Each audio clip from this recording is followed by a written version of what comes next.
Hello and welcome back to Professor Layton versus Phoenix Wright, 8th Journey. Last time, remember, we actually cleared the 3rd chapter, and now we are going into the trial.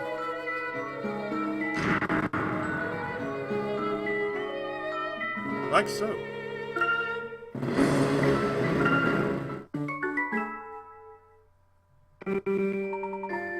The storyteller wrote a new story right before our eyes. A man from afar falls to a golden curse, and a woman from afar cries out in grief. This passage could be referring to Mr. Wright, Miss Faith. We must hurry over to them at once. I have a terrible feeling something will happen at the Alkins house today.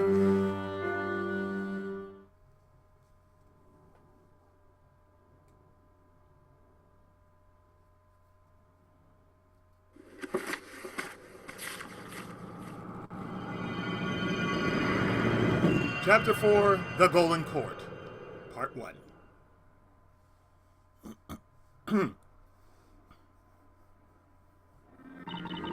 It doesn't make sense. How has it come to this? Damned witch! Why did it happen to the professor of all people? You've got to believe me, Nick. I may be a spirit medium, but I'm no witch. Don't worry, I know it wasn't you. Say, have you seen Luke today? I haven't seen him since last night. He was crying all night. I didn't know what to say to him. Okay, he's the one who's suffering the most from all this. He probably needs some time alone with his grief. We should leave him be. You shouldn't have to see this way. It'd be too hard for him.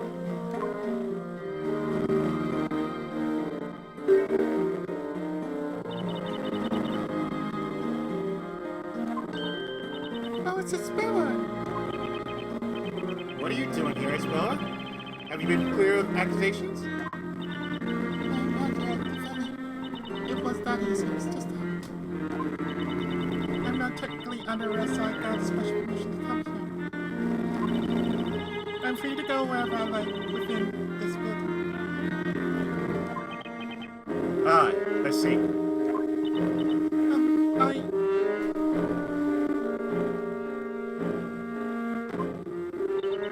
I heard about Mr. Layton. It's awful. He was such a good man. I'm sorry, Espella. Huh? Well, what are you apologizing for? We were supposed to find clues connected to Espella, but we couldn't find anything, and now the professor's been... No, don't say that. It's not your fault. And I don't believe a word of what they say about Maya. She isn't a witch. Thank you, Espella. Mr. Wright, do you mind if I assist you in court today?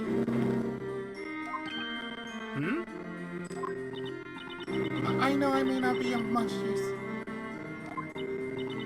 but I'll do what I can. I want to help you and Maya. Espella. Excuse me.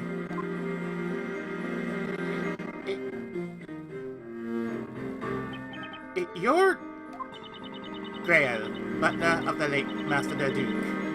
I have come to inquire after Miss Maya. It is most regrettable what happened yesterday.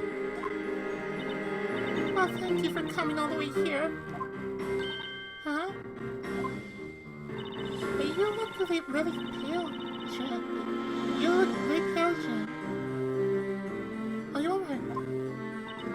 Oh, please don't worry about me. It's merely that, since the incident, sleep has eluded me. Oh, I spent night searching through Master's notes on alchemy.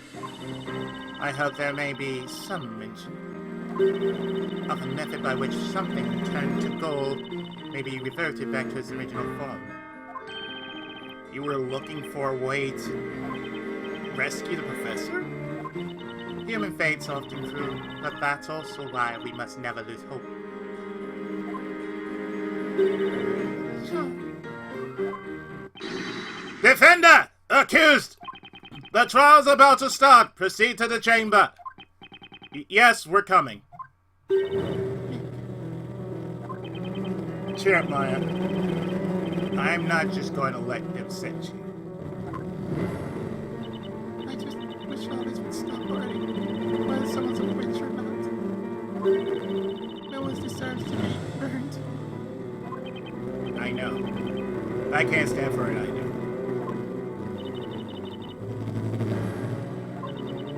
If you'll kindly excuse me now, I must return to my duties.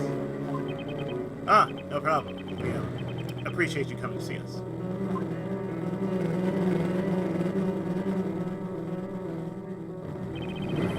Something's bothering me. John seems somewhat odd today. Let's go, Mr. Wright. The trial's about to begin.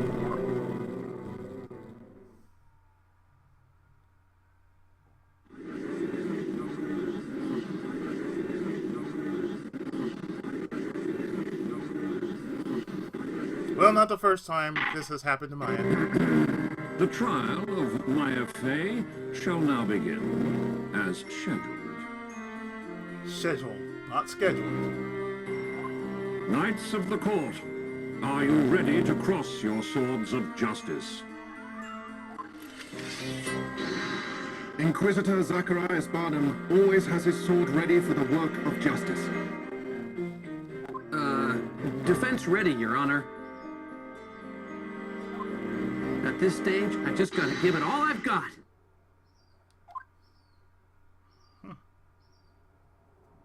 It would appear the defender has thrown down the gauntlet, Sir Barnum. Now, before we begin, may I have a word with you, defender? Yes, Your Honor. Last time we met, you stood in this court as an apprentice baker. In all honesty, when I saw you for the first time, I thought to myself, a baker should stick to bread baking. Is that so? What a fine first impression I made. However, today you are not merely some befuddled maker of sweet buns. I'm obliged to fully recognize you as a knight of law and justice, on par with Inquisitor Zacharias Barnum. Now may your duel begin. Fight bravely and expose the truth behind this heinous crime. All right, we're all counting on you, Inquisitor Barnum. I knew she was a witch as soon as I laid my eyes on her. She's got witch written all over her. Why not put the baker on trial? Bake the baker, I say! Yeah, that look says, what the fuck?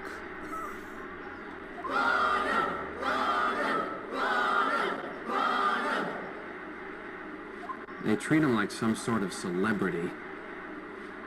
He may be adored by the crowds, but when he pointed his sword my way, you managed to shield me from his accusations. Maya clearly isn't a witch, so surely your victory is certain. Thank you for believing in me, Espella. Espella Cantabella. I have given you leave to come to this trial today. However, that does not mean that the charges against you have been dropped. Rather than worry about others, you should consider your own situation. Thank you for granting me your permission, Inquisitor. Inquisitor Barnum, you may begin your opening statement. As you wish, my lord. As usual, let us commence this trial by first recounting the events, if it pleases you, Sir Blue Knight. As you wish, Inquisitor. I still can't get used to this terminology. This heinous crime occurred in the residence of the late Newton the Duke, the alchemist. Here's the sketch plan of his residence.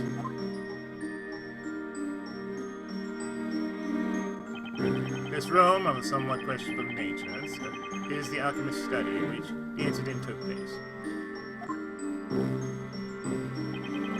The only ones present at the moment of the crime were the accused and the victim.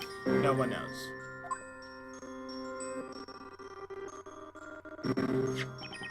The witnesses who arrived at the scene seconds later have indicated where they found the accused and the victim. Very well, sketches accepted as evidence. The accused took Sir Layton's life with the most cruel of magic. A living man 1 second, golden stature the next. Such wickedness. Magic that turns things into gold? Sure, why not? Several townspeople rushed the room and paid witness to the horror of this magic. The accused has been captured and charged. Goodness, that is terrifying. Rumors have reached me that the victim was a most scintillating man. I'm not quite certain whether it was prior to or after. Because incidentally, was this Sir Layton not the same hat maker who pretended our previous child? No, he was a hat... Bizarre as it is. Sir Layton's profession and origin remain unknown. He was a stranger in this city. That is all we know. And you, sir, his acquaintance. You are an unusual presence in our city yourself.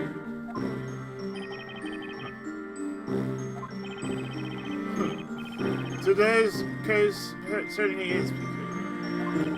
And that is not the last of the peculiarities, my lord. The alchemist's study has been the scene of another strange incident in the past. Ah, yes, I remember his escapade yesterday, the mysterious death of Newton the Dickinson. Indeed, my lord, regrettably, the only case of witchcraft still to remain unsolved in our fair city. The witch may have escaped her punishment back then. But perhaps today is the day on which both these mysterious crimes shall be solved. What? What are you implying? Patience. You will know soon enough, suddenly pale. How interesting. Seems that the Inquisition knows something of this here. Now, Mr. Barnum, you may begin.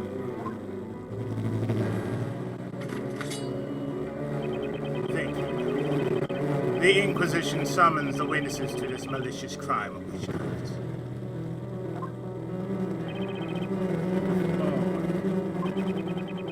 If only I made it to the room sooner. Maybe I could have prevented all this from happening. I won't let Maya take the rap for this. I'll find every single crack in your testimony and prove it wasn't her. I'll never stop until I find every single nook and cranny.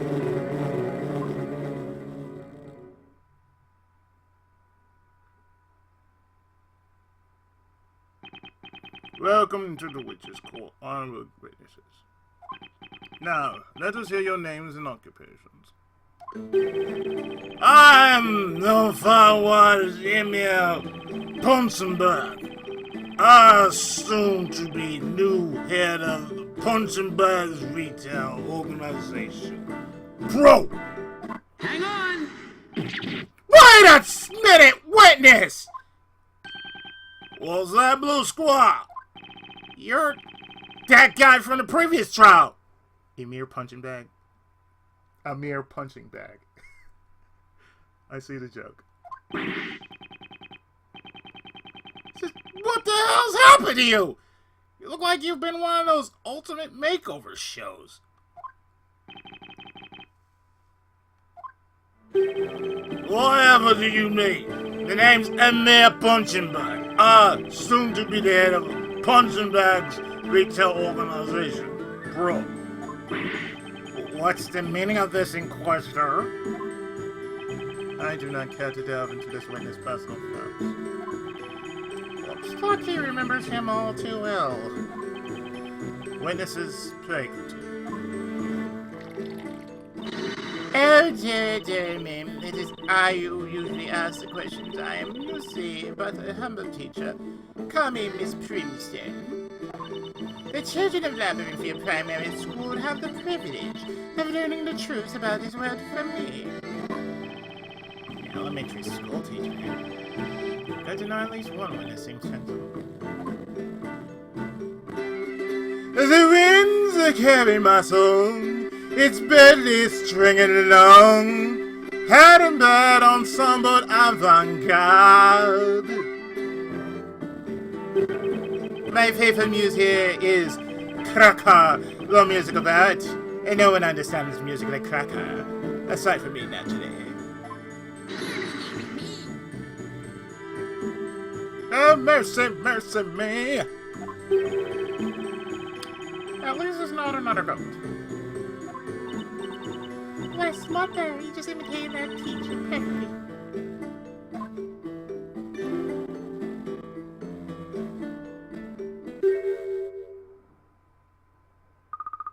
I'm Luke Triton. My occupation is... The Professor's Apprentice! Luke? Luke, but why? Well, he was there. What are you doing there? I made up my mind. I'm doing this for the Professor. A gentleman has to pursue the truth. But, Luke, that's where the Inquisition witnesses stand.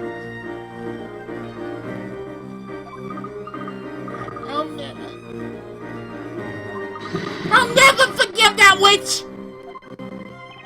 A gentleman shouldn't glare at people as if he wants to hit them in the face. Your friend today can be your enemy tomorrow. Such is the hard reality of the battlefield. Witnesses, we will now hear your testimonies. Tell us all of this wicked incident which you have been unfortunate enough to witness.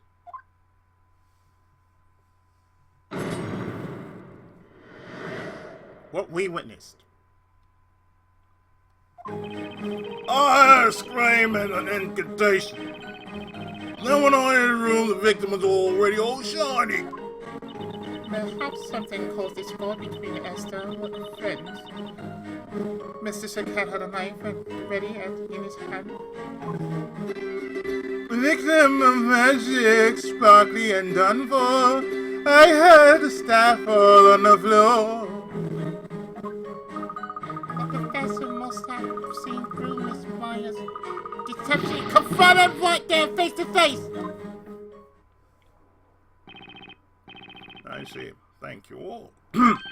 However, one part of the testimony was somewhat confusing. You, the singer. Singer? Could you possibly mean me, Burley the Bard, your excellence? Yes, that would be you, singer. This staff that you said, sung about. It is as you suspect, my lord. It's very witchy subject. Huh? There are two different magic gems attached, meaning the perpetrator could have used two types of magic. Yeah, would seem so. This gem here enables the use of the transmutation spell, Gold.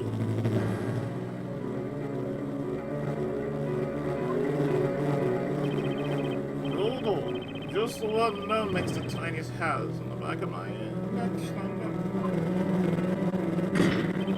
Oh, that's what alright. That's the travel I can take you that eye, me punching bag oils, huh? I have seen that sentence. Clang keeps over the golden man. The scepter falls, not the witch's plan. Order, Dewey! How dare she do that to the professor? By the way, this witch's scepter was found on the floor near the victim. If if you'll turn your attention to the sketch plan that was located right here. Except it dropped, letting cues would naturally tumble to the exact spot. Objection! Inquisitor Barnum, what you're saying amounts to nothing more than a baseless assumption. You are on edge today, Sir Knight. Is it because your friend is on trial? Perhaps you had better cool yourselves down. Well, anyway, the court accepts the scepter's evidence. Thank you. Again, the Taylor Master. Gouldor! Transmutation spell. Transmute the caster's target into solid gold. The spell will transmute the closest target within range. Inquisitor Barnum, may I ask you something? What is now, sir? We know that one of the gems is for the spell Gouldor. What about the other one? A naive question. Naivety may be no hindrance to the bigger, but spends most of his time amidst threats. But it can be your duty. But a knight put a weapon in his enemy's hand. He's telling me to do my homework. Mr. Wright, I'll look for information about that magic gem in the Grand Boudoir. Thank you, Spell. That'd be great. Just leave it to me. She seems very happy to help. The defender may interrogate the witnesses.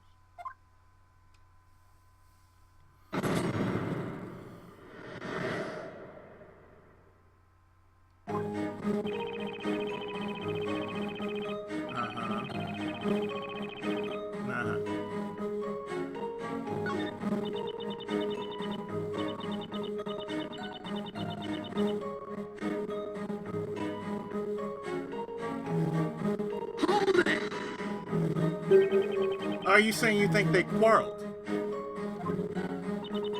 The other day I saw you all together in this very court and you were evidently friends.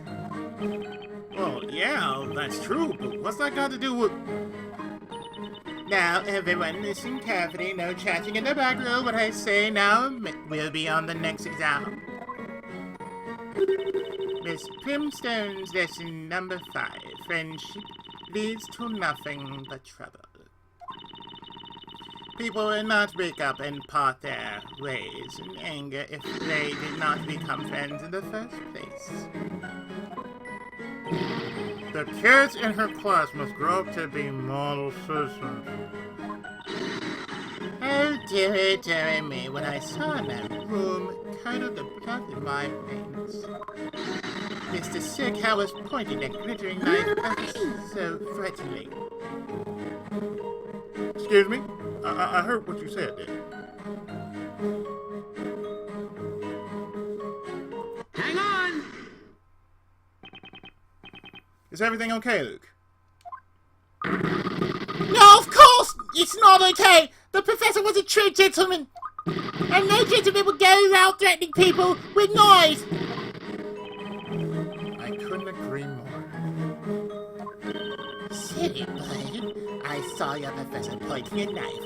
Are you insinuating that I'm a liar, you cheeky little whippersnapper?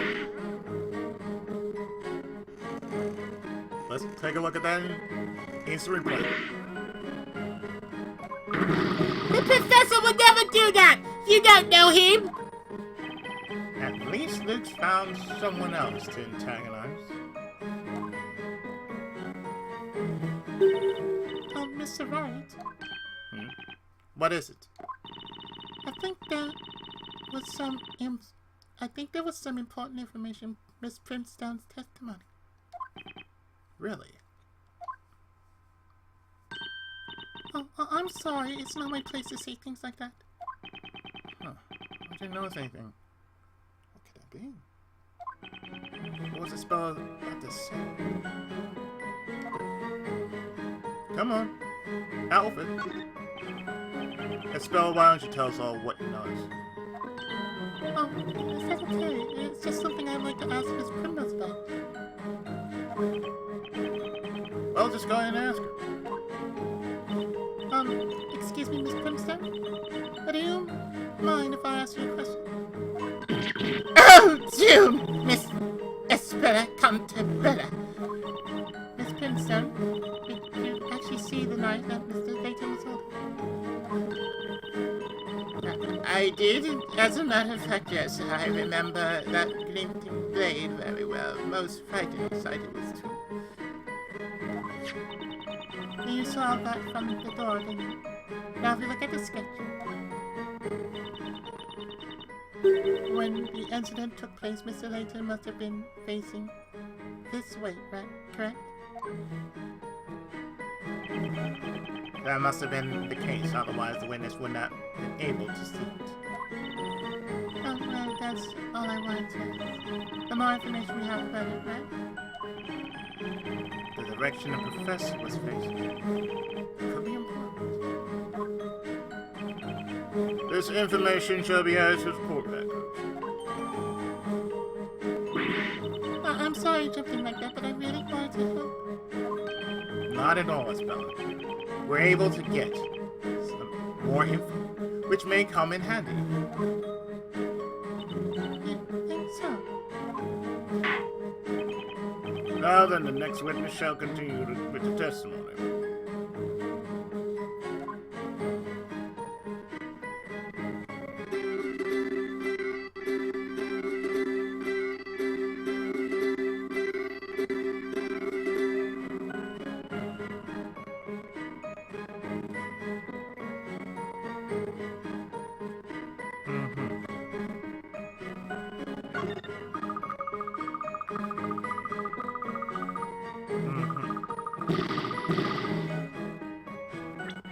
Luke, come on, man. Luke, come on, man.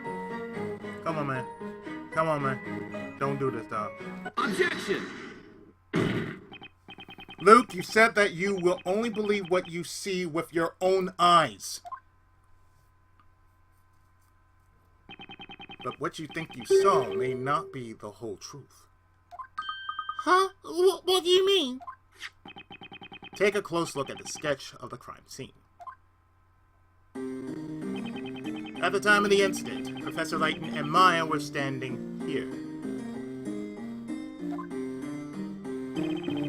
Now, we have learned from Miss Primstone's testimony which way the professor was facing. He was facing this way. Oh, You have testified that the professor confronted Maya face to face. But looking at the sketch of where they were standing, one thing is clear. There's a contradiction in your testimony. Ah! Objection! Haymaker! Whether they were facing each other or not is of no relevance whatsoever. They were the ones in that room. One was the victim. The other must be the witch. Objection! I will ask you to wait before jumping to conclusion, Inquisitor. Think back to Miss Primstone's testimony. She told us that the professor was pointing a knife at someone threateningly. However, you can see in that sketch that he wasn't threatening Maya. So then, who was he pointing the knife at? Hold it! Luke, what is it? the professor would never point a knife at anyone. I was the one who opened the door to that room, so I was the first witness and I saw no knife. Miss Primstone's testimony is not reliable. Oh, dearie me, will you look at this child spouting nonsense and talking badly of his elders? Inquisitor Barnum. Yes, my lord. It should pose no difficulty to verify whether or not the victim had a wound. After all, that sparkling golden bottle his has been found at the scene of the crime.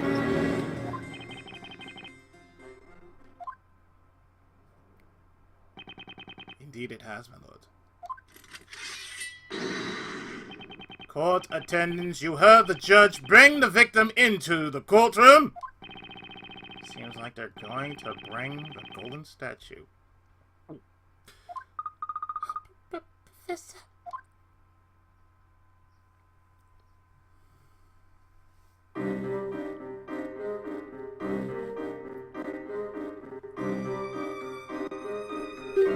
Without his arm.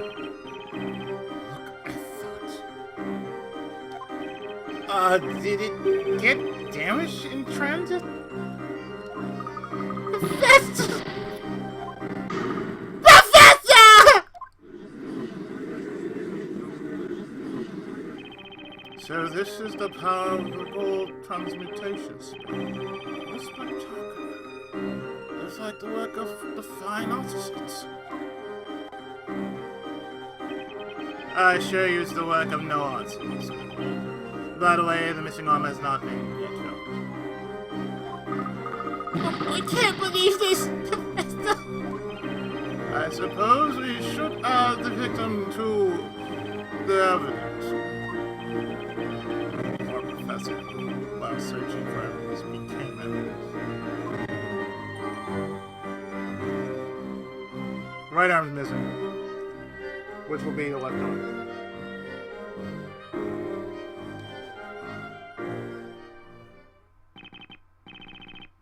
This is unfortunate. I thought the evidence would be as good as gold. But although it technically is, we are still no closer to deciding whether or not the victim was holding a knife. Hold it! Let me speak, please. Maya!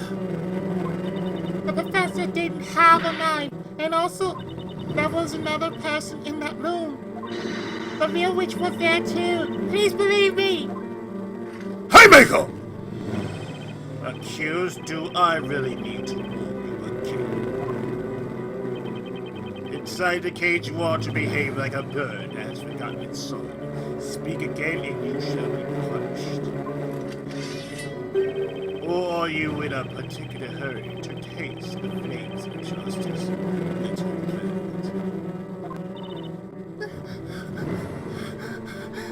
Objection!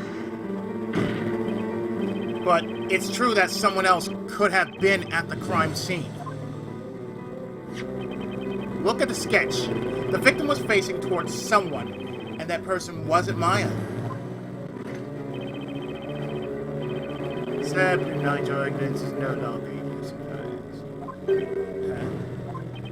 You do not know what transpired at the crime scene. You think this man was pointing at another person, you say. Let me tell you this. Nearly everyone in this court other than you knows what Sir Hat is pointing at. What? Well, honorable witnesses, is that not so? Oh, me punching bag, I love me. Some gossips and stories of the court. Elusive like mist, the magical beer. Its chilling breath brings about you. Dear me, but you can use some education, couldn't I? I can offer you private tuition, but it will not come cheap. If the professor wasn't confronting Maya. Witnesses, you will now testify. Tell us all about this other presence at the crime scene.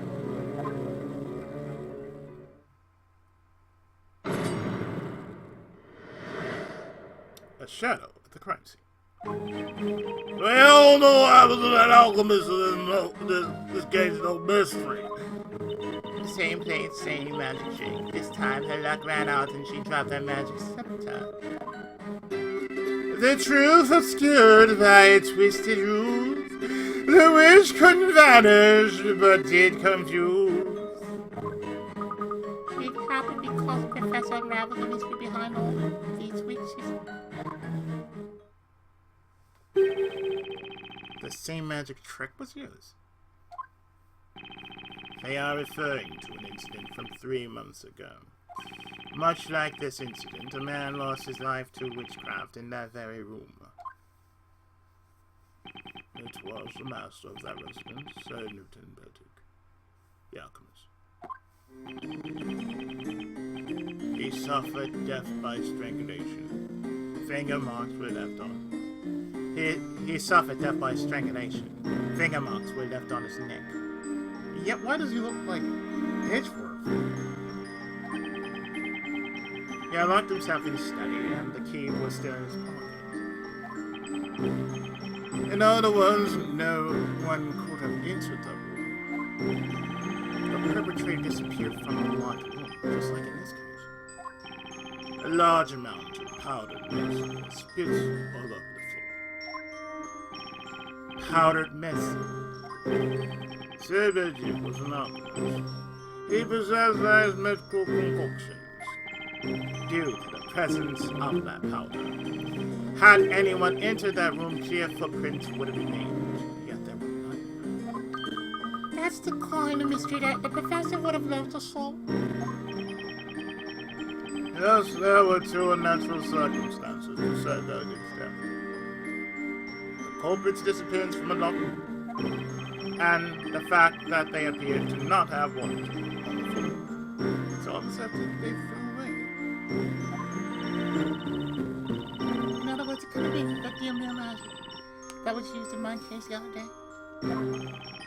Seems like the killer levitated above the floor, strangled Bertic, and vanished into thin air. But what does that have to do with this trial? It has been 3 months since that murder. Despite that, we still haven't been able to find the witch responsible. But now, having eluded us for so long, that witch has finally been brought before this court. We will have justice. What? No way. No, he thinks Maya killed the alchemist too? You weren't even here back then. That's not like I can explain that to him. Well, then why don't you interrogate the witnesses? Now that you are aware of the connection between the two meanings. Objection! You can't be serious! 3 months ago we weren't even... Defender, you may interrogate the witnesses. May their testimonies lead us to the truth.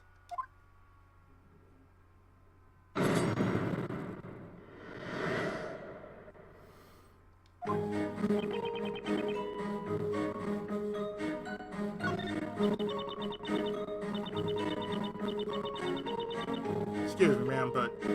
Hold it! Would you care to elaborate on that, Miss Princess? You can say that I am a scholar and my knowledge is vast and diverse. I know a thing or two about witchcraft. Therefore, I've a very good idea of what type of magic must have been used this time. The magic behind this mysterious figure that appeared out of nowhere, glided through the air and vanished after making the kill. Indeed, yes. And the witch's scepter confirms my theory. A brilliant deduction. I am honored to have studied under excellent teachers such as yourself, Miss Princess. She was his teacher? Actually, I guess that kind of explains a lot. Our occult crime analysts have arrived at the same conclusion. Mr. Wright, I found it. The page about the purple magic gem. The spell's called Familia. Familia?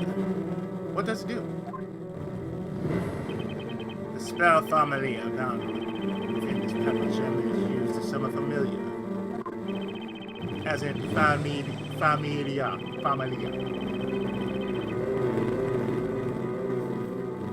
Familiars appear out of nowhere, glide through the air, and vanish when their task is accomplished. They are evil, bloodthirsty spirits used by witches to perform outrageous crimes. Evil spirits. Are you saying that the witch used a familiar to... Haymaker! To was a familiar that took Sir Bedrick's life, and now it has happened again.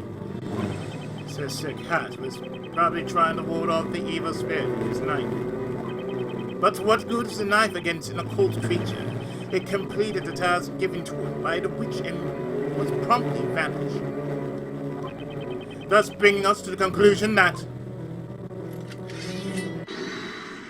Sir Bedrick and Sir Cat were both killed by the same witch. What? What?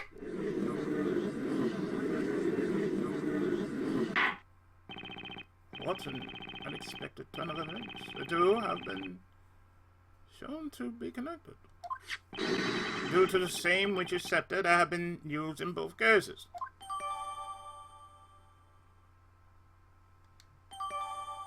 Familiar. Shadow Familiar spell. Summons forth a magical familiar from the shadows. Although it possesses a physical form, it is completely weightless. Oh, this is terrible. Now Maya is accused of 2 murders. Oh dear me, I was right as always. This gruesome matter will be in the next exam. Make sure to take notes. Now I shall divulge what really happened. We are all ears, Miss Primstone.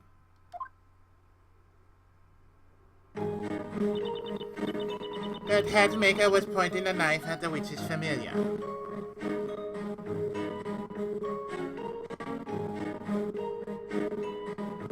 Hold it! Did you actually see the familiar? Oh dear me, no I did not. When that boy opened the door, the familiar just disappeared. Had the boy opened the door sooner, that we'd all have seen it. If he were my student, I would have made sure to teach him not to dilly dally. Excuse me, Luke? My man, what's going on, man? Hang on! Is everything alright, Luke? You seem to be even thought about something. No, it's not right at all. Is there something in Miss Primstone's testimony that you'd like to comment on? That's what I keep telling you.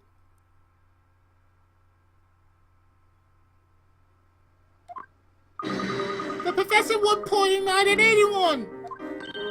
Dear me, what an impertinent child. I'm telling you, I saw a knife. I distinctly saw the glint of a sharp blade. Objection! At any rate, as we can see now, the victim's arm's missing. As such, there's no proof that he had a knife. Objection! That is but mere detail. Matters not. A mere detail matters not. Oh my, I wonder, where could a missing arm be? Yeah, there ought to be the picture. Really? Hang on! Mister, do you have something you'd like to share with us?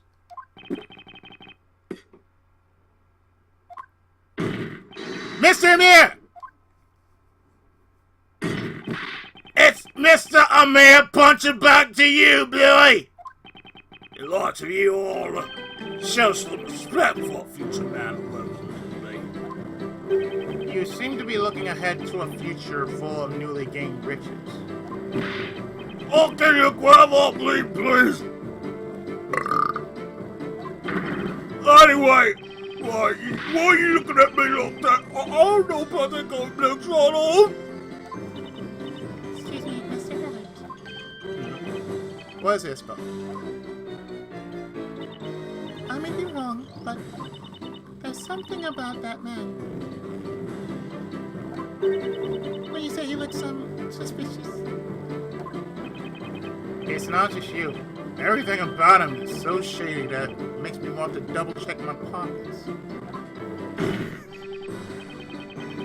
Mr. Amir, stop pretending you don't know anything about the victim's missing arm. Pretending? I'll tell you I know nothing. Not a zero nil. I ain't seen it. I heard about it. I put it in my pocket. Put it in your pocket. want to be honest. I've got nothing to do with it. Objection! Mia! You lying, cheating, good for nothing! You tried to deceive me! Oh dear.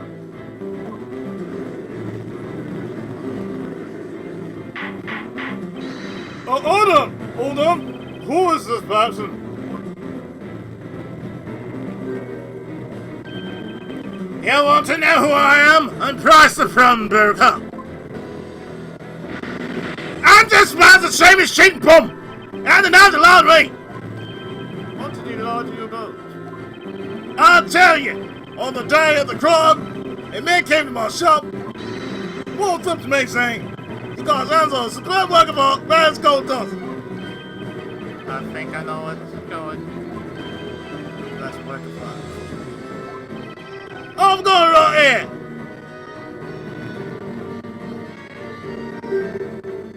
The missing arm.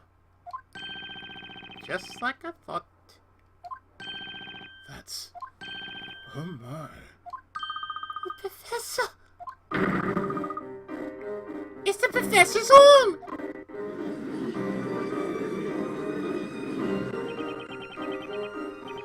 There you go, exquisitely crafted. It was entitled to, towards tomorrow, something like that. I've never seen a piece of gold so fine before.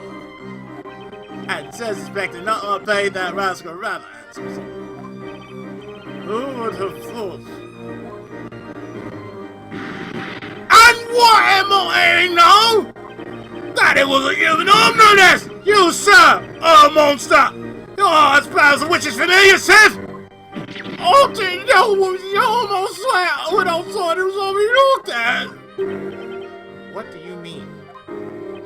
I was asked to say that it caught me all wrong way. I'm going on pointing up to the ceiling with such optimism of authority. I thought it looked like it showed me the way to a better, brighter, richer tomorrow. To me, it was a work of art, the price is all of that. And then it found its way into your pocket at your home. You mounted it on a crude stand, gave it a tawdry title and passed it on the sun guide of sculpture. Don't try and look away from the truth now. Damn it! Talk and look well, my damn please! I look away from the facts and forward to the future. Always look on the bright side. That's the man punching bag's motto.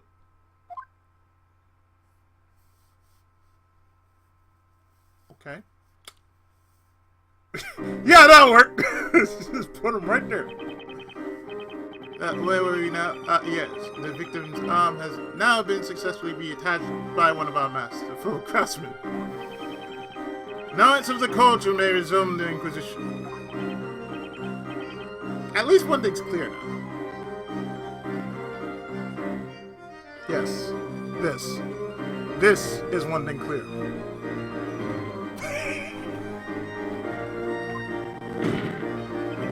As everyone can see, the victim definitely wasn't holding a knife. Oh, dear, it seems I may have been mistaken after all. When you think about it, the victim had already been trying to goggle me into the room. According to the witness testimonies, that was the case. And then I'm sure you can see that it was easy to mistake the glittering pointing finger for a knife. Indeed, the victim's finger has a glint to it, resembling that of a sword's edge. I wouldn't know. I mean, unless if it was anime, I can see myself doing it. With the tip of my finger. Oh yeah, just look at that finger shine.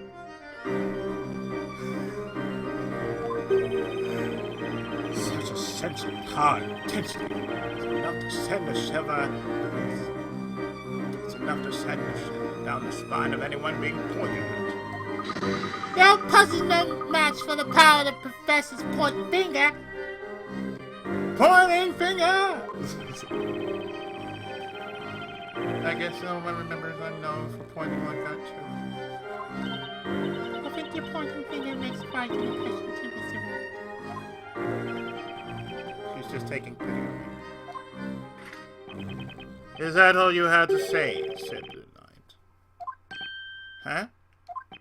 As I said before, whether the victim had a knife or not is completely irrelevant. Here, what is that? You better apologize to me now. Bows for me for no reason like that. Is that all there is to it? Well, that arm could hold some other clues. We come this far, maybe there's something else we could ask about. She's right, I need to ask some more questions. Well then, Mr. Amir. Perhaps you could tell me one more thing about that arm. Where was the line? You found the arm on the floor, pointing upward, you said. Yeah, all this cables all set. And we're pointing straight up on the ceiling. The arm somehow landed to... The arm somehow happened to fall down in such a way that it landed upright. What are the odds of that? Actually, that reminds me of a puzzle. Now, if you could just show us on this floor plan here, I'd like to know the exact spot where you found the victim's arm. No, I remember that well. It was right there. Yes. That was what you would expect.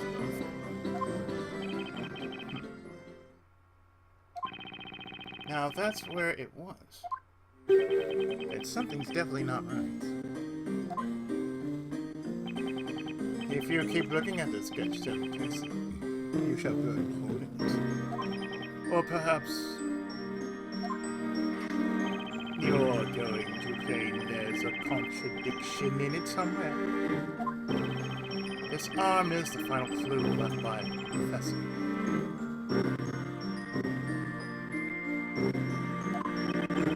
Even after turning to gold, he was pointing out something important. Namely, the key to solving this case. Well, defendant, do you see any problems in the locations as marked on the sketch? Yeah, there is a problem. Of course, there's a problem. And where will that be precisely? The professor's arm has armed me with some vital evidence. Its location leads to a huge contradiction.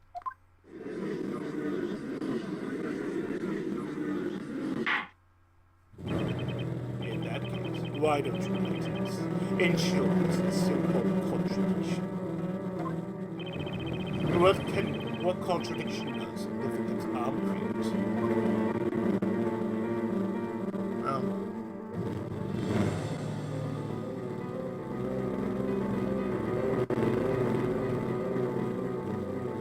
yeah, right here. Got it! The contradiction's right here. And this is the witch's scepter? Let's go over the order of events, as per the witness's testimonies. First, the witch cast a spell on the professor, turning him into gold. When all of you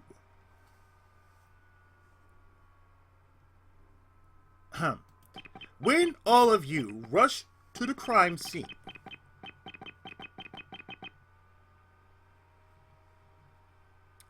let me read that again because something just went totally off. Never mind.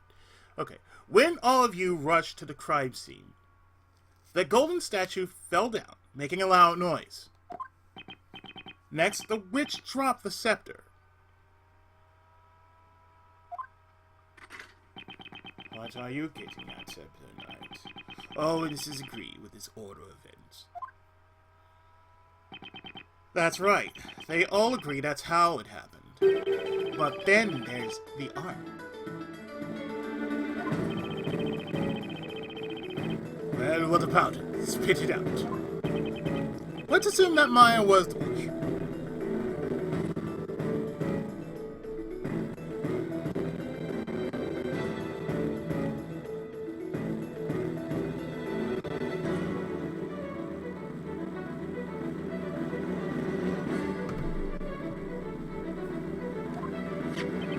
Now, look at the sketch again.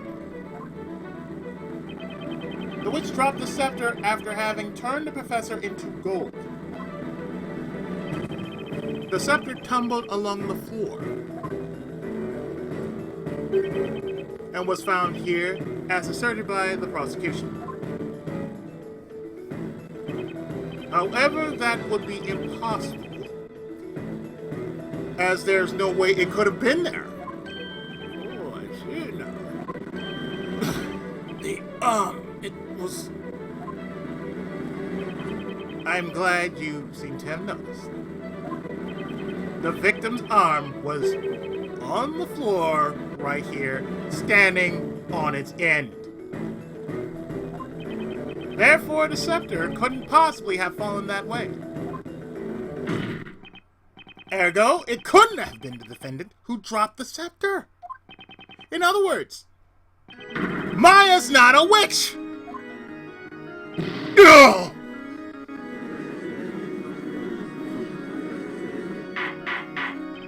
Order! How can this be? The Inquisition's reasoning have been proven invalid through just one single piece of unusual evidence. Oh, Layton's magical touch. The professor sacrificed his arm to him was just the evidence needed to turn this thing around. That was amazing, Mr. Wright. Professor... Objection! Haymaker! An admirable deduction, Second Knight. That I cannot deny.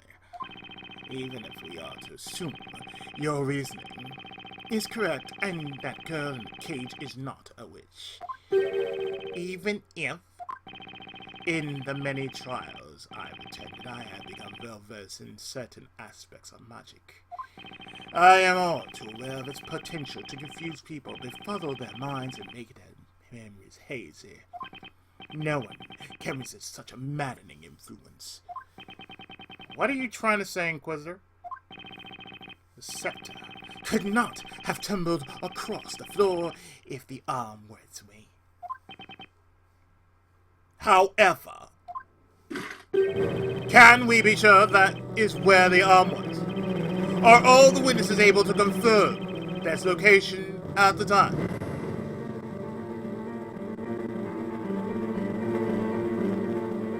Objection! We've heard what they had to say several times now. They agreed that the scepter fell after the victim fell over. Objection! And yet, no one actually saw the scepter being dropped. Witnesses think back to that incident once more. Did the golden statue fall over first, or did the staff fall before it? Think carefully about what you have seen and heard. May your words guide us to the truth and decide the fate of this caged witch.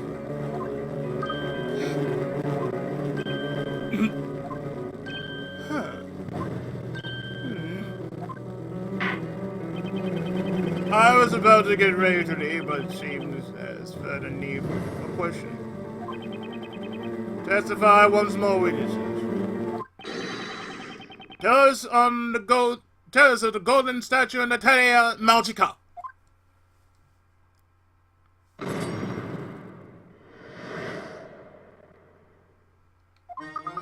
I wasn't only focusing on the professor, so I don't remember much else. I don't know, I got that last sauce, that thing getting glittery, so I couldn't see much else. Bewitched by love, or beloved by a wish, The poor cove knows no which is which. Dear me, I remember her visiting now. The staff was dropped before the statue fell over. Whoa, wait a minute. What you all said just now is totally different from your previous testimonies. Sir Blue Knight, you are starting to notice it now, aren't you? That is the way of magic. Such is the effect of this black art tends to have upon those who witness it. The witnesses are not lying, but simply having trouble remembering the truth. What a convenient excuse. Confronted with magic, their brains turn to mush, eh? Ever since our ancestors drank from the fountains of wisdom and obtained the capacity for reason, witchcraft has been one thing to remain incomprehensible even to the most indulgent of us. Nevertheless, the onus is on us to stand up against magic and pass judgment on these witches.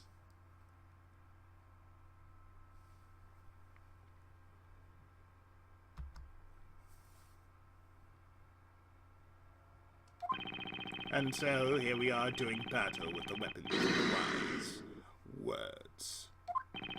With words, we shall pass judgment upon this supposed witch. Defender, you may begin your interrogation, and help us arrive at the truth.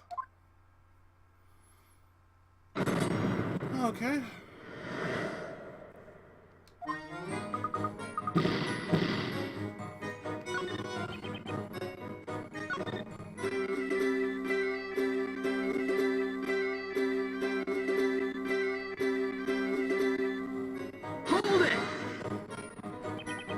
Would you mind translating your song into plain speech? I shall simplify once more just for you, esteemed knight of the court. First of all, let's talk about love. It's a pretty neat slight rhyme for court.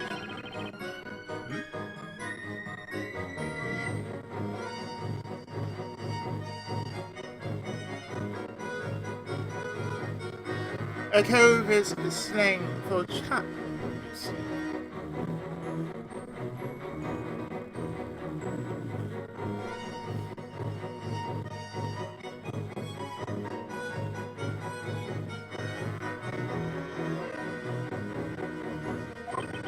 Then we have the word witch, and its homophone witch. Right.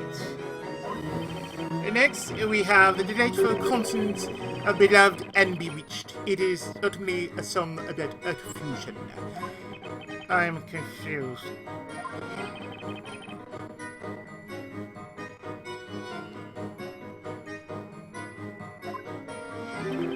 To be honest, there's nothing more to it. It is merely an artistic expression of my feelings.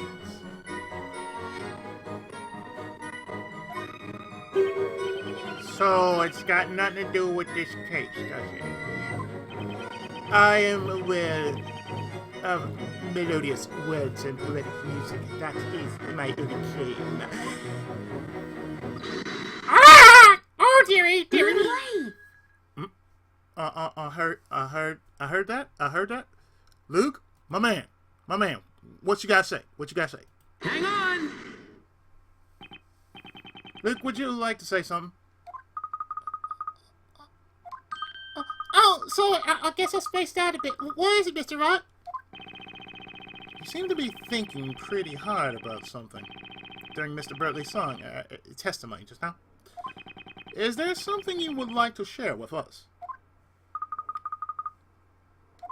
Well, I've been thinking about what Mr. Barnum said a while ago. What was that exactly? That humans who witness magic become confused and lose sight of what's real, and they end up not knowing what actually happened. Well, I was thinking Mr. Barnum might be right. And then it occurred to me that there might be a way. I mean, we do have with us a witness who isn't human. Ah! Oh, dearie me! This situation seems oddly familiar. Yep. The parrot. I asked him earlier if he remembers the events clearly or not. He said he has a memory better than an elephant and remembers everything perfectly well. Ah, that's right. I almost forgot. Luke can talk to animals. Mr. Wright, I know it sounds crazy, but please, let me try. Let me ask Cracker to testify. Ah! Oh, dearie me! Should I? I'm stuck now anyway, and the witnesses' testimonies are all over the place. Big testimony will be a wild card, but it might just be the thing that turns this trial on its head.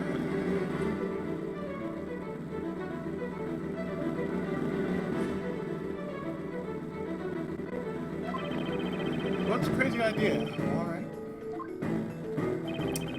If I make a mistake now, you'll put me in a tight spot. Defender, are you still with us? This is not the time nor place for daydreaming. What do you intend to do? It looks as though you're exhausted. All means for a counterattack, say Knight. Is it not time you drop your sword? Sir, I have a lance! If you have no further questions for the witnesses, defender, I will consider your interrogation finished. What will it be then? Are we finished here? I got zero time to think it over. Better make a choice now. Should I summon the parrot as witness? Yeah, let's just say it. Freeze, Cracker! Your Honor, the defense would like to summon a new witness. New witness, you say? Who do you have in mind? It's a witness you all know. By the name of Mr. Cracker. Mr. Freeze Cracker. Mr. Cracker? I know of no man by that name. Mr. Cracker! The defense summons its new witness, Mr.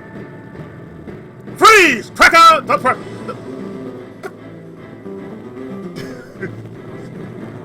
The defense summons its new witness, Mr. Freeze Cracker! The parrot. Parrots as a witness? Sure, why not? Objection! What? This is the witch's court. Joking around will not be will be considered contempt of court. Objection! Mr. Cracker witnessed the crime. Saw it happen. Heard it too. He's as valid a witness as the others. Objection! No. That bird's nothing but a pet animal, referring to it as Mr. and not change that. Objection! Humans are confused by magic to the extent that they lose sight of what's real. That's what you yourself said, Inquisitor Zacharias Bonham? Objection! Calling me by my full name does not help justify such brash foolishness. The Inquisition is against interrogating a parrot! By the way, kind sirs, I suppose you should know that my dear companion never forgets a sound he hears. He remembers everything he hears. It's definitely worth asking Cracker to testify. The court sees the situation as follows. The witnesses' testimony do not hold together. In fact, they are as erratic as that bird's songs. I cannot see this trial getting any more confusing. Very well, the defense may summon this Avon witness. What's up with Mr. Brewster? Summoning a pair as witness? Summoning? That doesn't mean like how the familiar with summon. But hook or by crook, do whatever I can to save mine. It's something impaired or familiar. Whatever it takes within the boundaries of the law, of course. By the boundaries of law, of course.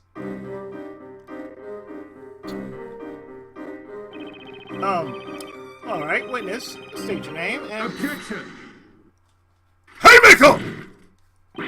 Not the house! I hardly even know where to begin, but... First of all, what's the matter with that boy looking so pleased with himself? He looks like the cat that got the cream. Oh, that would be wasn't it? You don't know me, just think of me as a purse for cracker, that's all. And just what is the purpose of questioning a bird? A bird may be able to repeat what others say, but it cannot talk on its own. It's precisely because Cracker doesn't talk in his own words that he's trying to tell us the truth. Cracker remembers every sound he hears, even just the ones with absolute perfection. So let's have him testify exactly what he heard. And if Cracker can repeat every sound, I'd say this should be a valuable testimony. I cannot believe this is happening.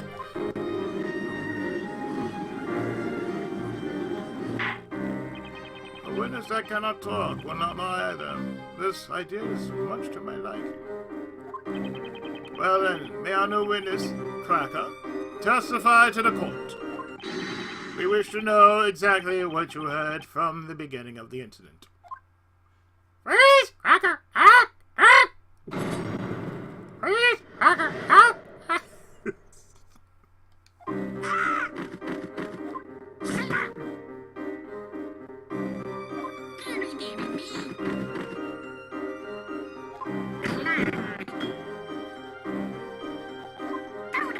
Objection! What's this now? Why does it sound to the incident? Exactly as Cracker had them. Haymaker! Ludicrous. Eventually, this is nothing but a farce after all. What do you mean, Inquisitor Barnum? I must admit, I found the bear's testimony quite impressive. Even if that bear can accurately recall the sounds, it is clearly useless when it comes to the order of offense. You mean there's a problem with the order? First, the witch used magic to turn the victim into gold. Then the witnesses arrived. It is reasonable to assume they cried out in terror when they did so. And yet, this testimony does not accurately convey such an order of events. It starts with a sudden scream, followed by the door abruptly opening, and then the witness crying out. Next we hear the victim, having turned into gold, falling down. So far so reasonable. But the real issue is as follows. The pair seems to think the witch cast her spell after the witnesses entered. Such suggestions can inconceivable. The reason simple. At the time, the victim had already been turned into gold. Oh, Indeed, it is as you say. The pair's capacity for imitations is excellent. I can see that its testimony does have some entertainment. However, this animal's testimony cannot be allowed to stand as proof in this honorable court of law. don't rot Cracker off just like that. Do you see now how foolish you were to summon this pad as a witness? not good, Phoenix. Not good at all. Should I really go through with this cross-examination? But it feels like everyone in this court is against me. Oh yeah, that's a perfect time to do that. Yeah, let's do that. The defense wishes to cross-examine the witness. What? Are you serious?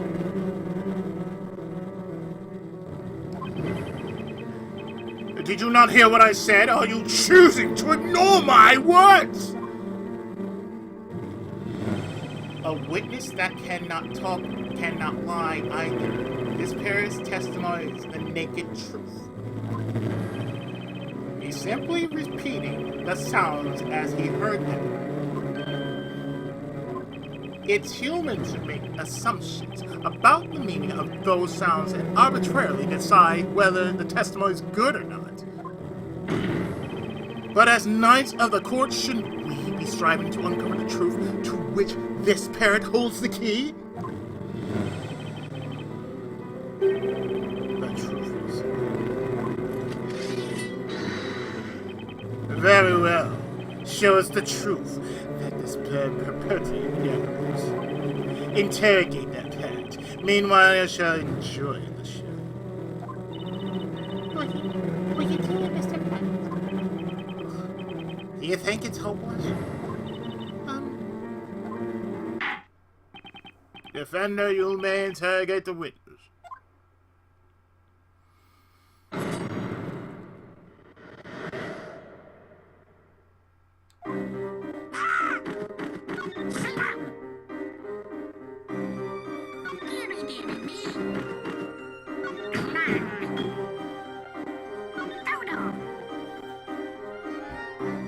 Well, you know what? He did mention something.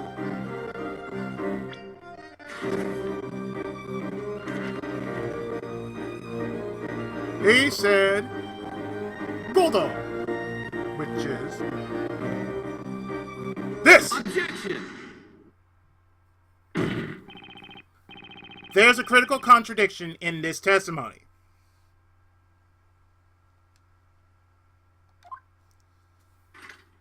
We are all aware that, Sir Blue Knight, this contradiction is between your so-called desire to find the truth and the fact that you are interrogating a pet.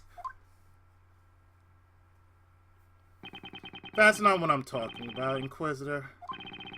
There's a contradiction here that makes one thing particularly clear. The fact that we clearly all made a wrong assumption. How so? Luke, can you ask Cracker to repeat the incantation once more? Right, yeah. Dodo! Dodo!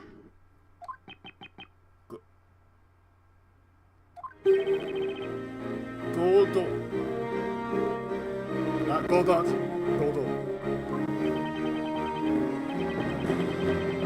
According to the Grand Grimoire, the name of the gold mutation spell is Goldo. Or Goldo. Now, Inquisitor, it would seem to me that the spell we just heard is, in fact, a different one entirely. I never understood Goldo and Goldo.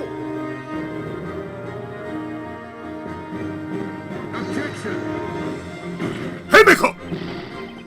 This is ridiculous! That wretched bird must have misheard the incantation! Objection!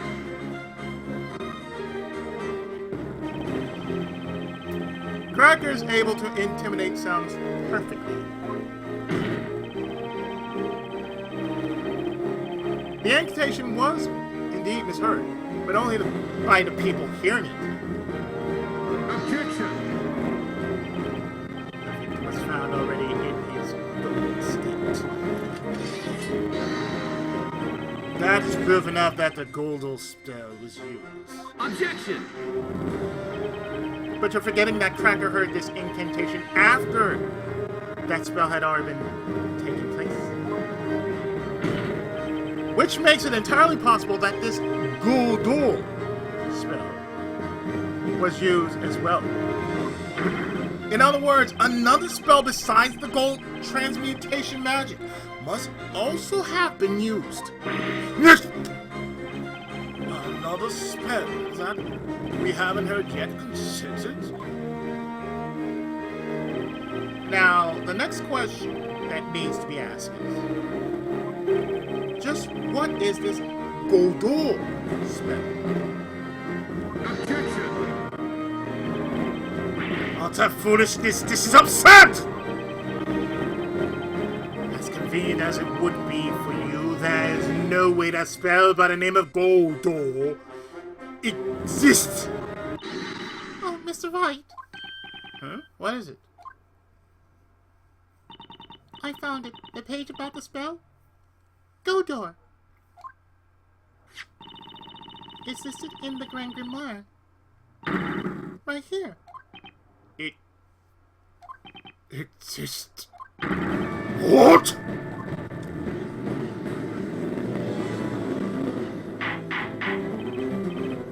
Hold on, demand order. Just like a fine. Crack remembered it exactly. But then, what kind of magic is this Guldur? Oh, no, the Grand Grimoire describes it in the following way. Guldur creates a portal on two sides of green-colored walls. The portal will disappear after 5 minutes. Go door. Creates a portal?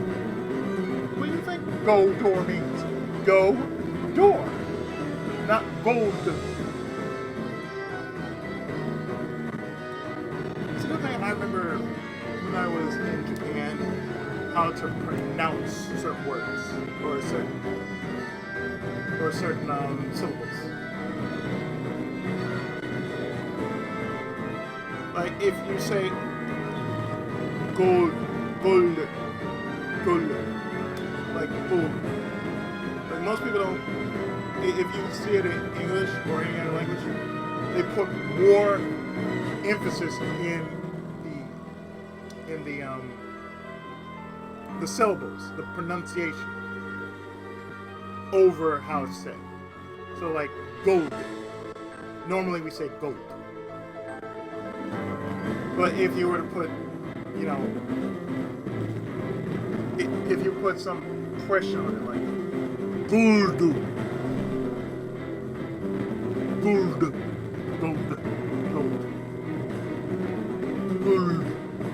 it would sound something like gold instead of gold.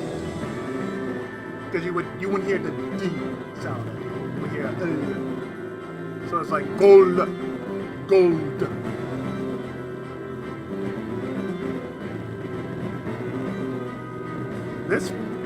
This was a Mysteries production. Thank you. There, that was your lesson for today, kids. Pronunciation.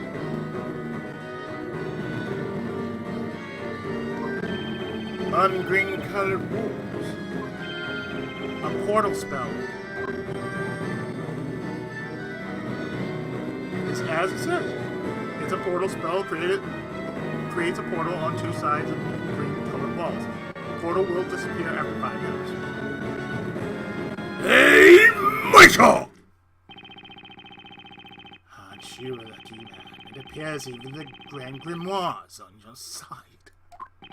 However, there is a fatal flaw in your explanation. Yeah, you keep doing Heil Hitler for no apparent reason. Or is it zero?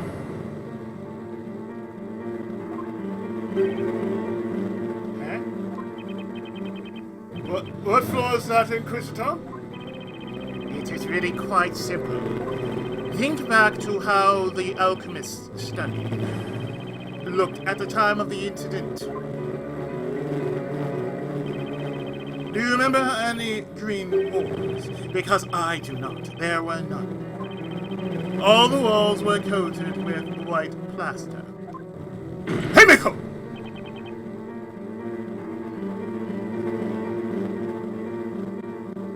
In other words, so it was impossible to use Goldor in that room. I too have visited that alchemist study since the incident. I remember it very well that room, dark shade of white. Your little theory was interesting, sir, Knight. But it was proven to be nothing more than that, a mere wild. As long as you cannot prove that this Goldor spell was used, your little theory shall be considered no further. In all honesty, I was very surprised to learn of such a spell existence. However, as long as it was impossible to have used the spell to grant your deduction in this number. So let me ask you now. Yes, Your Honor. Do you perchance have any proof that you could show us? Can you prove that it was feasible for the witch to have used Goldor in that? There's no proof that seems. That spell must have been used at this crime scene. But I do have proof that it was even possible to use Goldor. I do have proof. It's been on my mind for a while. That inexplicable mark. It has to be the evidence that ties up all of those things.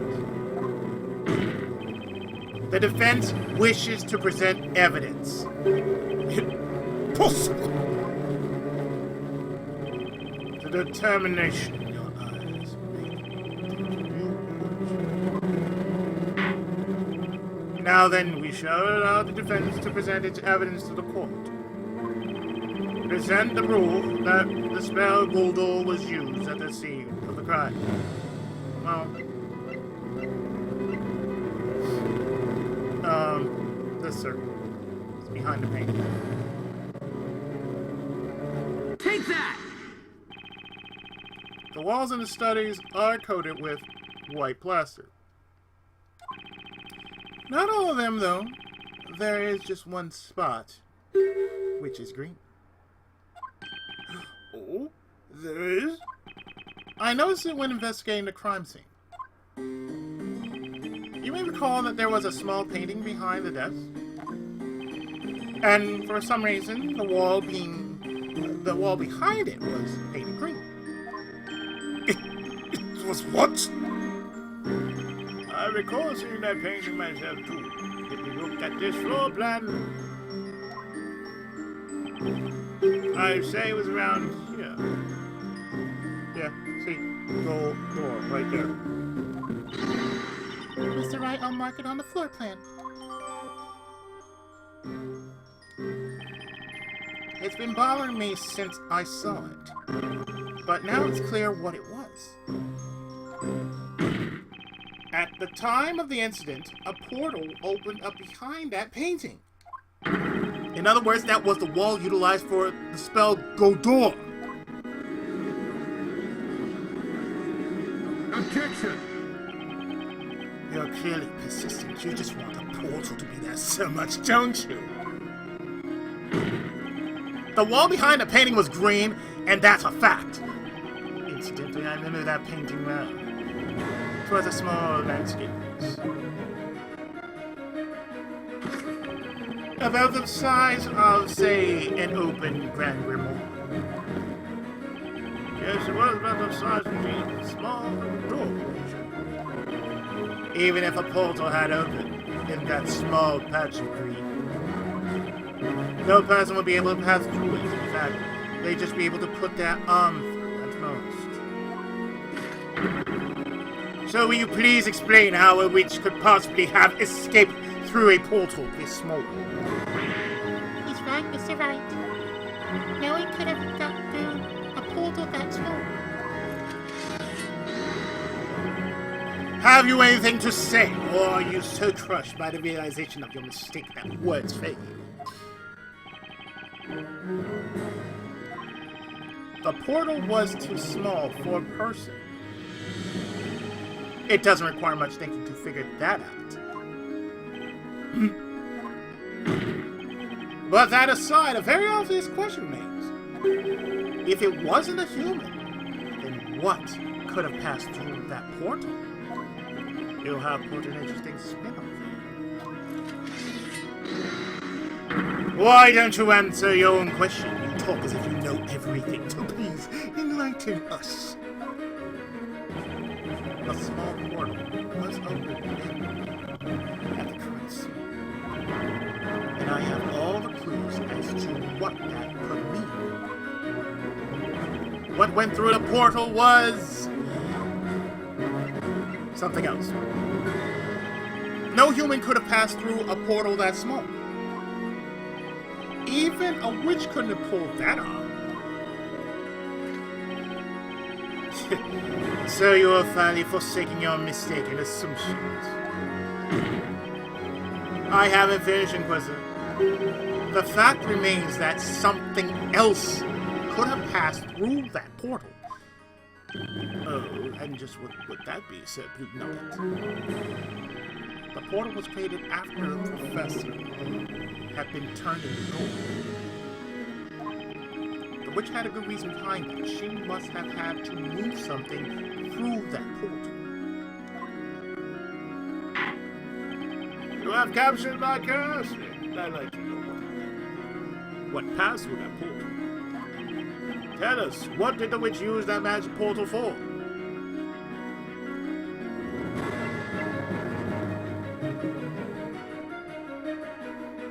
Yes. Take that! Considering the state of the crime scene, there's just one possible answer. And that is the Telea Magica. Objection!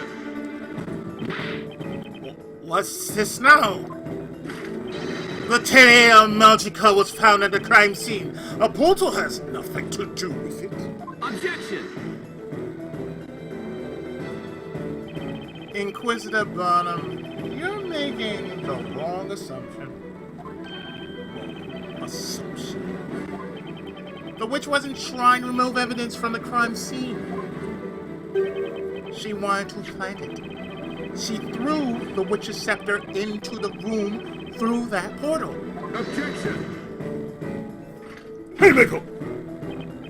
You and your crazy theories, do you even realize what you're saying? If she threw the staff into the room, that means... Exactly.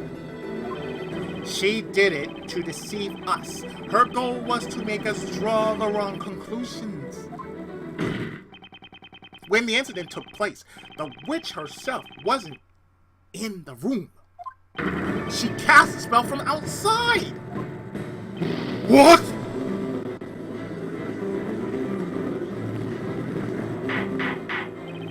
Hold up! Hold up! Kurose! And that's not all. There's even more proof that the staff was thrown into the room from the outside. That proves none other than Professor Layton's previously severed right arm. Or leg.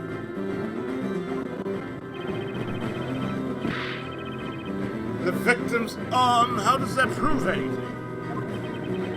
None of the witnesses have testified they saw the witch's scepter. However, a few of them claim to have heard it rattling across the floor. That's good. Please take a look at this floor plan. Since the arm was standing upright here, we know the defendant couldn't have been the one to drop the scepter. Now, think about it. Where would you need to drop the scepter from in order to end up here? Oh!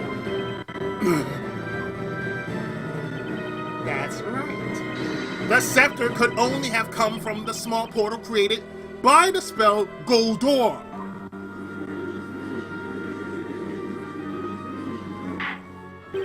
This is most unexpected. The witch wasn't in the room when the crime occurred. Or at least, that's the defense's name. It's the only thing that explains all the contradictions we run into. Objection! Michael! So, Blue Knight, with that imagination of yours, you could aspire to write fantasy stories. A nice try, I must admit. Thank you, sir. However, this line of assertion's futile. There's a glaring contradiction in your words. Another contradiction. Whatever are you referring to, Wisdom Varnum? This is the tale magica that was used in this incident. As we have established, there are 2 magic gems in it.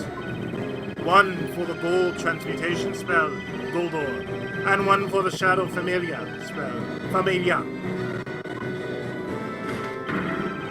A witch in possession of this staff would not have been able to cast Goldor.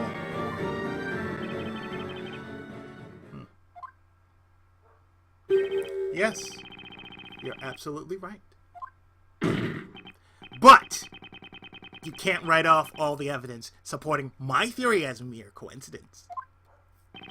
Why must your agreement always be followed by a but? Blame my friend Larry. What I'm getting at is the Telea Magica is not genuine. Not genuine? That's right. And naturally. The one responsible for this deception is the real culprit of the crime. Enough of the suspense! So much for a man of my old age. The defense shall reveal what is meant by this so-called deception.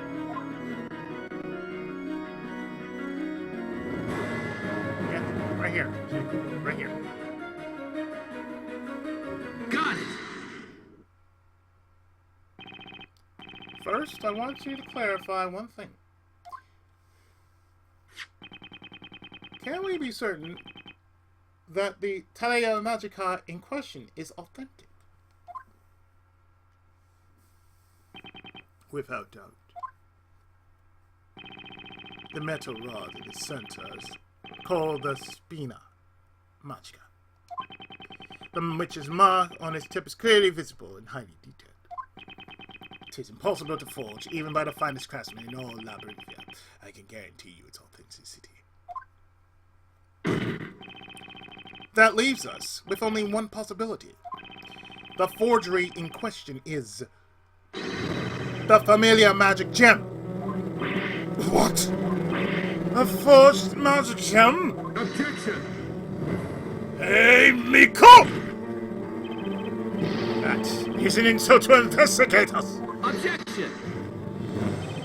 Only witches can use the power of these magic gems, can't they?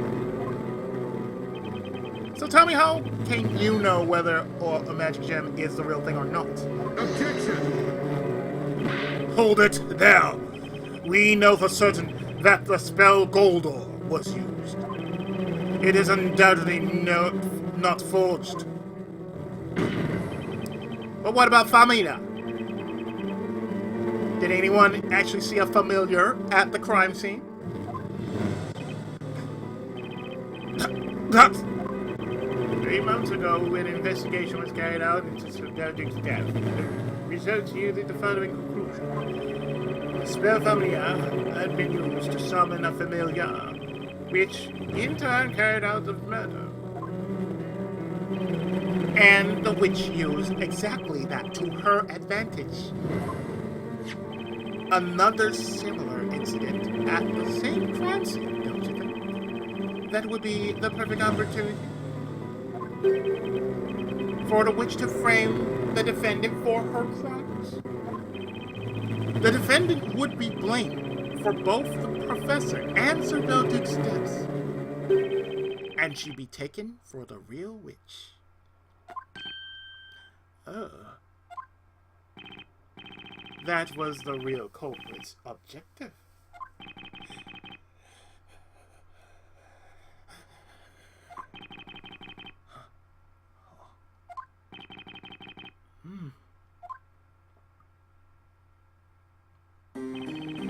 There is a chapter in this magic archive, an old collection of tales of the occult. about the way to test whether or not a magic gem is genuine. How can we test it, my lord? It's very simple. A genuine magic gem is composed of a mineral with a density lower than that of pure water. All you need to do is to see if the magic gem floats on water. That is simple indeed. All non-magical minerals in our world, with the exception of Espella and a few other special kinds, sink in water. These eerily sparkling magic gems, however, will never sink when put into water. Bailiff, remove this magic gem for immediate examination. Magic gems are fake. What's up with this trial? This is not how it's supposed to be. It's all right, darling, don't cry. You'll get to see a witch burning day, so Barnum never disappoints. Hush now, there.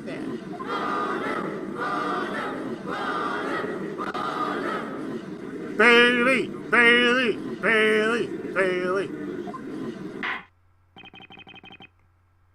Defender. If your theory is correct, this could be the biggest cold crime in history. But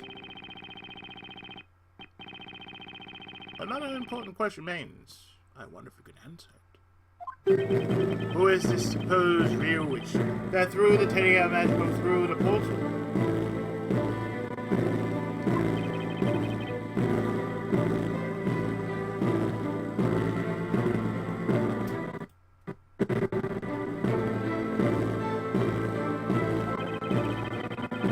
The real witch. There's only one person that comes to mind. Frankly, I still find it hard to believe. But it's only possible. Once I indict her, there'll be no turning back. Knowing the consequences, should I give them her name?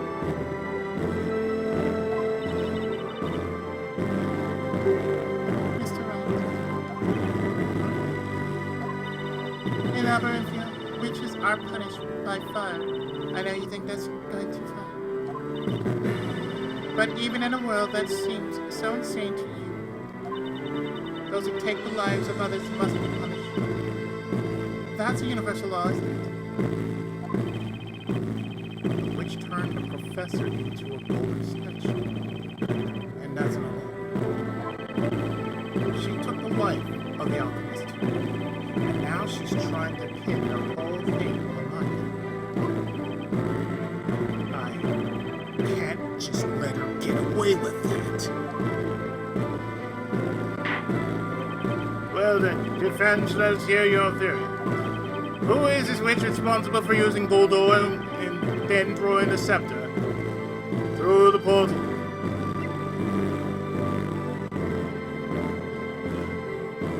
Jean Griel. Take that! When you eliminate the impossible, whatever remains, how improbable, must be true.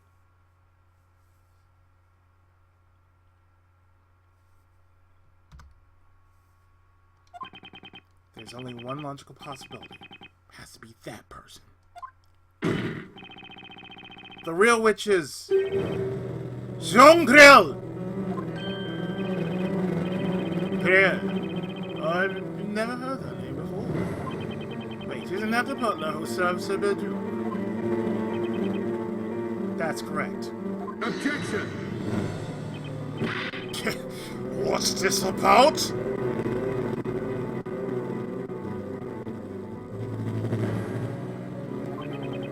You seem to love rolling out these ridiculous suggestions, but you ignore the obvious. Jean Griel's male! Inquisition of Barnum, tell me one thing. Is it only females who can be witches? Uh-huh. Females are witches. Males are warlocks. Oh, you doubt! Of course it's only females!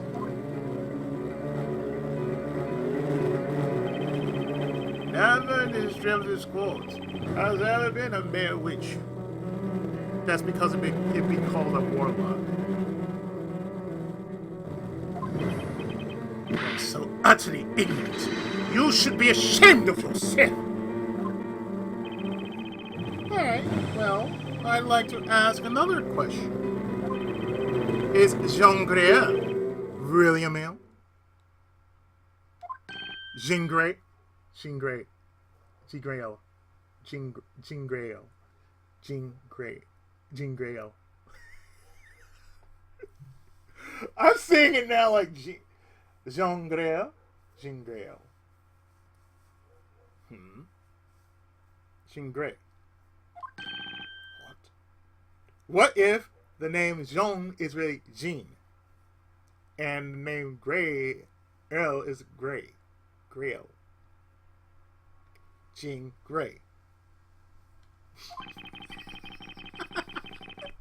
What a ludicrous question. Yeah, X-Men reference. I spy that too.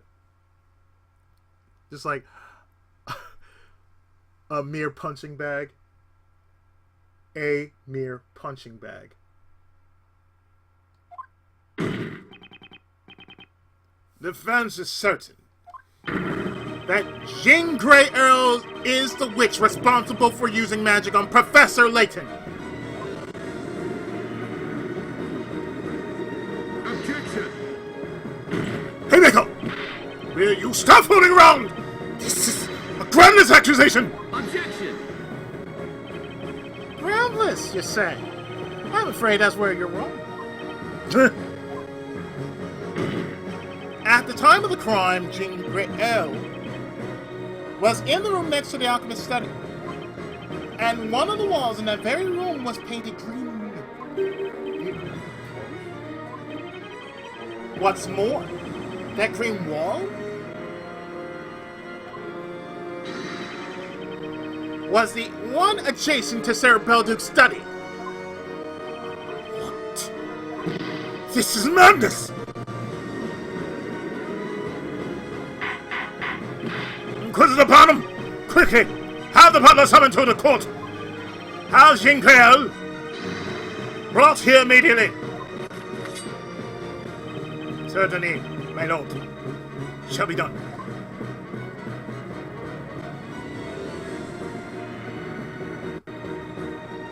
There is no need for that.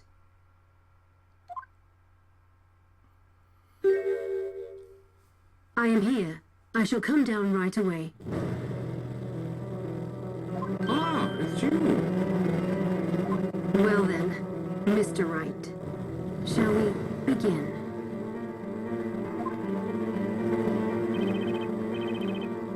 Jean Grey.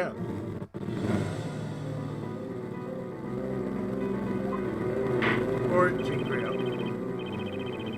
It would seem this trial has turned into a new direction. I think we all need a bit of time to take it in. We shall take a brief intermission. Inquisition, defense, sharpen your swords in which to prepare yourselves for the next stage of this puzzle. Yes, Your Honor. It shall be done, my lord. By the time we resume, the examination to the Magic Gym should have ended as well. Now, the court's adjourned for a brief intermission.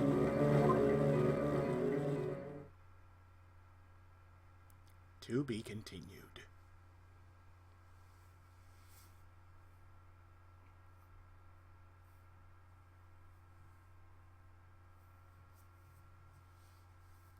And I do wish to say,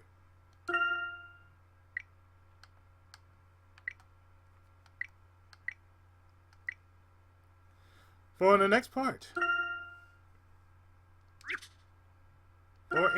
part, we shall continue with the second half of the Golden Court.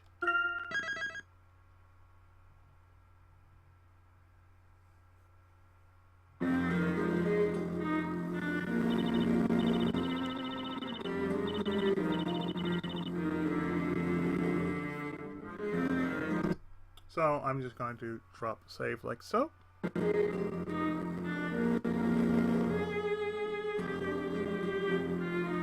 And with that, I'm actually going to stop right here.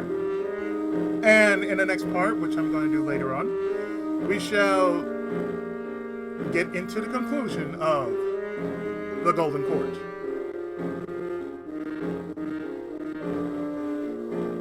So stay tuned. More of Professor Layton versus Phoenix Wright right after this.